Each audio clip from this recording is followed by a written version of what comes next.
Бұрындары біліміздегі жастар шетел асып, сол елдің дінімен қоса мәдениетін, салт дәстүрін санасына сіңіріп келетін. Енді жаңа заң аясында Қазақстанда магистратураны бітірген түлектер ғана шетелдік ислам университеттерінен білім алады. Мұндағы мақсат дінге байланысты халық арасында туындап жатқан мәселелерге нүкте қою. Сонымен қатар жаңа заң бойынша 2 жас алдымен ақаш бөліміне тіркеуге тұрып, содан кейін мешіттерде мұсылмандық некесін қияды. Мысалға, өздеріңіз білесіздер, біздің осы жұмыс барысында тәжірибемізде де көрдік, жасырын пәтерлерге барып, 2 куәні тауып алады, неке қиятын адамды тауып алады, ұстазды тауып алады да, ешқандай жерде бекітілмеген.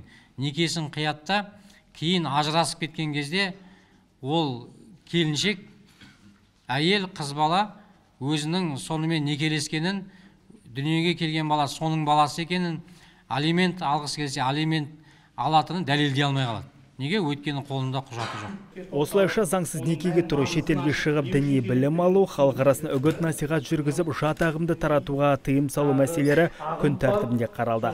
Қазақстан мұсылмандар діни басқармасы ұйымдастырған алқалы жиынға оңтүстіктің имамдары түгел және діни басқарма төрағасының орынбасары да қатысты.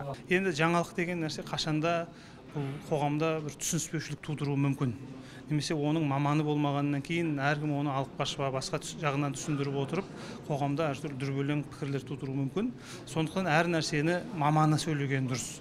Сондықтан біз оңтүстікте осы ақпараттық түсіндірме топтарының басын қосып, бүкіл аудандардағы аудан имамдарын және сол ішкі саясат бөліміндегі осы дінге жауапты мамандарды, біздің өз дін мәселелерін зерттеу орталығының барлық мамандарының басын қосып отырып, осы заңнаманы бастан аяқ жаңа форматта семинар, әдістемелік семинар ретінде ұйымдастырып беруді жөн көріп отырмыз. Орталық мешітте қозғалған тақырып алдағы уақытта облыстың барлық мешіттерінде талқыланбақ.